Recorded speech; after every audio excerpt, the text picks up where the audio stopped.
Terima kasih ya Allah untuk kesempatan hidup kedua yang telah Engkau berikan kepadaku.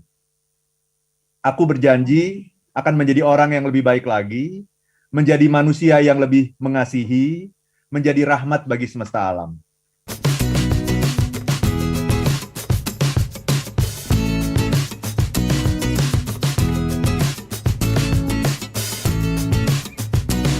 Saya sudah bersama-sama dengan Pak Arfan Pradiansyah, motivator nasional di bidang leadership and happiness. Selamat pagi, Pak Arfan.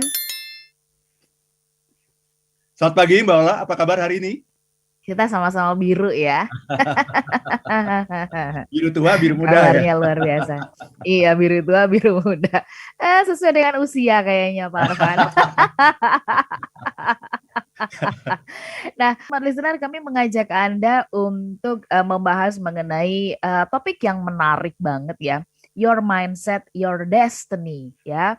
Your mindset, your destiny. Saya bertanya-tanya kenapa ya kok itu nggak berubah-berubah, dan saya menemukan jawaban ini. Sebenarnya saya sudah ungkapkan Pak Arfan, tapi saya kemudian mendapatkan penguatan ini dari buku Pak Arfan ya. Nanti Smart Listener tentu saja akan menarik sekali kalau Anda memiliki buku ini ya. Nanti Pak Arfan bisa informasikan ini bukunya bisa didapatkan di mana. Tetapi ada satu bagian di halaman 43 Smart Listener ya.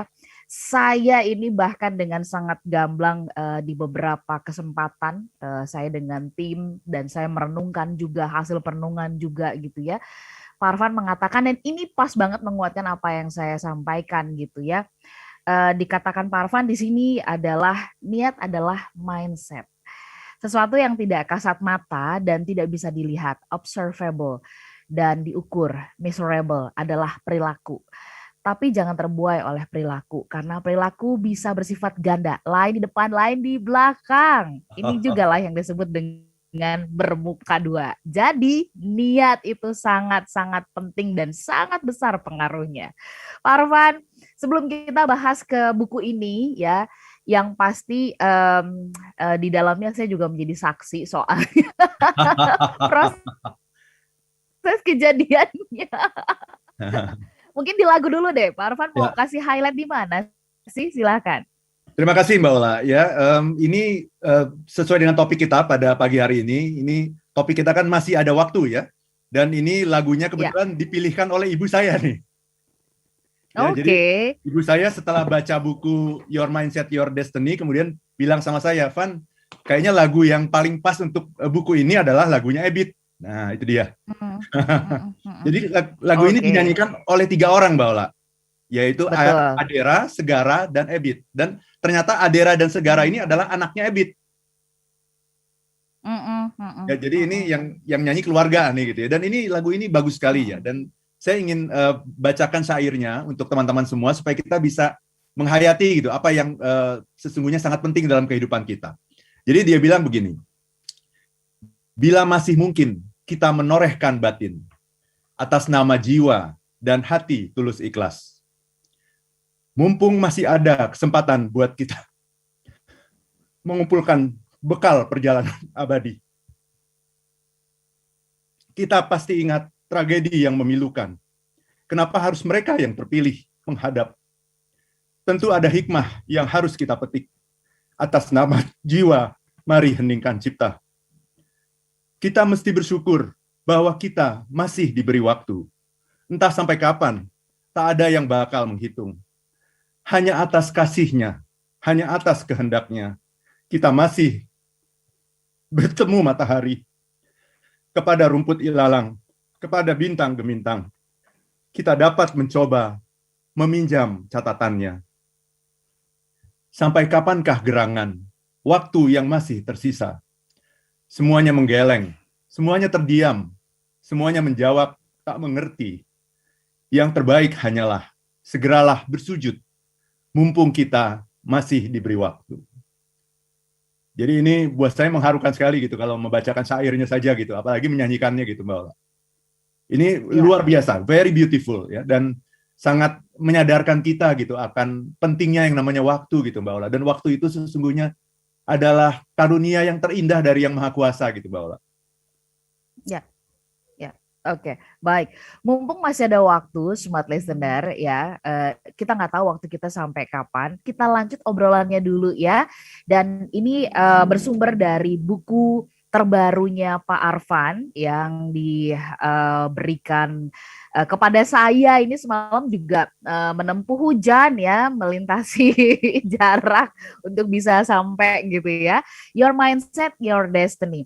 Ini adalah kisah transformasi pribadi melalui COVID-19. Pak Arfan, tentu kalau mengulas buku ini jadi bedah buku, nanti kita nggak cukup ya waktunya. Tetapi Ya. berangkat dari buku ini, boleh nggak? Kan kalau di sini dikatakan adalah kisah transformasi pribadi melalui COVID-19 dan Bapak menemukan bahwa perubahan mindset itu mendahului ke perubahan perilaku atau juga membuat perubahan perilaku menjadi lebih kuat begitu. Boleh nggak dikisahkan dulu gitu ya proses sampai pada akhirnya um, kenapa mengalami COVID waktu itu terpaparnya di mana ya Ya. secara singkat sampai kemudian Bapak sampai di titik balik untuk kemudian berpikir enggak ini kayaknya mesti berubah begitu. Silakan Pak Arfan.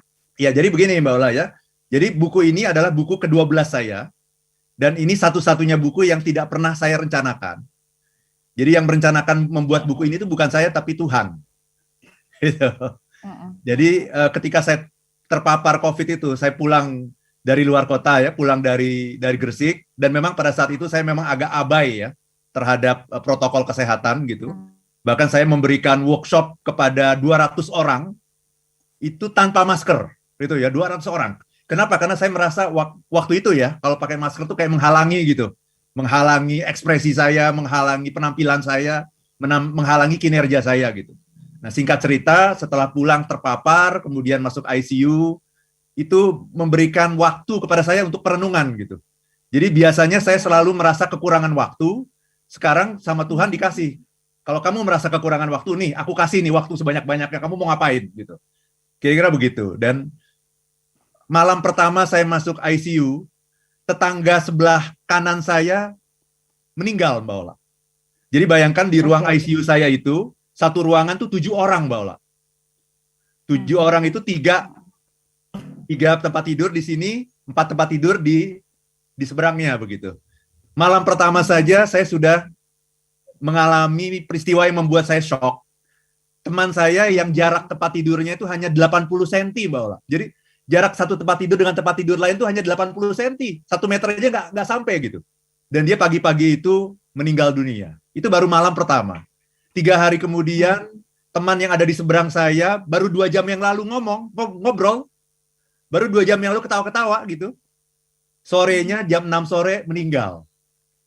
Gitu ya. Dan ketika itu, yang namanya orang kena COVID itu kan mengalami situasi yang namanya delirium ya. Delirium itu situasi agak setengah sadar gitu. Jadi suka mengigau, malamnya suka mimpi yang aneh-aneh, mengigau gitu ya dan sebagainya gitu. Dan dalam situasi seperti itu akhirnya saya sampai pada sebuah pemahaman gitu bahwa kayaknya yang namanya kematian itu hanya menunggu waktu deh kayaknya gitu. Jadi sampai di hari keberapa gitu di ICU itu saya bahkan bermimpi melihat kuburan gitu. Dan di kuburan itu ada nama saya gitu. Jadi telah meninggal dunia dengan tenang, Arfan Pradiansyah, lahir di Jakarta tanggal sekian-sekian gitu. Aduh, seperti itu. Dan dalam kondisi seperti itu saya sebetulnya sudah siap gitu. Dan setiap hari itu bertobat terus gitu. Jadi selama berhari-hari itu istighfar gitu terus. Gitu ya. Bertobat gitu. Pokoknya kalau saya dipanggil hari ini saya sudah siap gitu. Dan saya sudah memasrahkan diri gitu untuk sampai ke sana gitu. Tapi tiba-tiba saya ingat gitu, ingat ibu saya gitu, ya, ingat orang tua saya, ingat istri saya, anak-anak saya gitu ya. Itu ya sayanya mungkin tenang gitu untuk menghadap Tuhan ya, tapi apa yang terjadi dengan mereka gitu. Nah, itu yang kemudian akhirnya membuat sebuah putaran balik gitu, di mana saya mengatakan pada diri sendiri, aku harus survive gitu, aku harus bisa kembali ke rumah dalam kondisi yang sehat gitu. Dan itu memberikan sebuah semangat untuk hidup kembali gitu, Mbak Ola. Jadi saya kira di sana itu gitu ya titik baliknya gitu. Ketika kemudian saya menyadari gitu bahwa iya selama hidup ini saya belum maksimal gitu. Masih banyak kesalahan, masih banyak bicara yang tidak penting, masih banyak memperturutkan emosi gitu. Jadi di situ tuh kan banyak sekali waktu untuk merenung ya. Saya kemudian sadar gitu, iya. Dan kebetulan pada saat itu saya berulang tahun lagi Mbak Ola. Oke, Jadi di rumah saya sakit ya. berulang tahun itu ketika saya ada di rumah sakit gitu ya. Jadi itu seperti bagi saya seperti kelahiran kembali gitu. Jadi saya menganggap usia saya itu nol lagi. Jadi kelahiran saya yang pertama itu saya dilahirkan oleh ibu saya yang saya cintai gitu. Itu udah selesai gitu. Nah kemudian saya masuk sekarang umur saya nol lagi nih.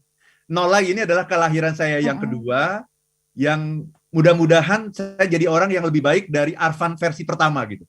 Jadi ini saya yang sekarang ini Arfan versi kedua. Mudah-mudahan lebih baik dari Arfan versi pertama. Dan itulah yang saya tuliskan kemudian di buku saya Mbak Ola di halaman depan ini. Ya. Saya katakan begini, terima kasih ya Allah untuk kesempatan hidup kedua yang telah Engkau berikan kepadaku. Aku berjanji akan menjadi orang yang lebih baik lagi, menjadi manusia yang lebih mengasihi, menjadi rahmat bagi semesta alam. Itu Mbak Ola. Jadi yang saya minta waktu itu saya betul-betul sampai pada sebuah kesadaran bahwa yang paling penting di dunia ini itu adalah waktu gitu. Jadi ya Tuhan ya Allah beri aku waktu, tolong berikan aku waktu gitu. Aku masih butuh waktu gitu. Dan kalau sekarang saya renungkan simulasi itu saya sebut di dalam buku ini sebagai simulasi kematian gitu. Jadi kematian itu kalau disimulasi itu enak sekali ternyata Mbak Ola. Jadi kayaknya kita udah mati gitu. Saya merasa saya udah mati, tapi saya masih hidup gitu. Itu enak sekali Mbak Ola. Karena saya bisa mengubah semua mati gitu. Begitu ya. Iya, saya masih punya waktu untuk mengubah semuanya gitu. Nah, seringkali kan orang mengatakan itu ketika sudah terlambat ya. That's too late gitu. Aku sudah mau meninggal dan kemudian yang timbul adalah penyesalan gitu. Jadi kalau kita bicara waktu itu selalu terkait dengan regret, Mbak. Waktu itu selalu terkait dengan penyesalan gitu. Jadi kenapa aku dulu nggak begini, kenapa aku dulu nggak begitu gitu. Itu Mbak Ola.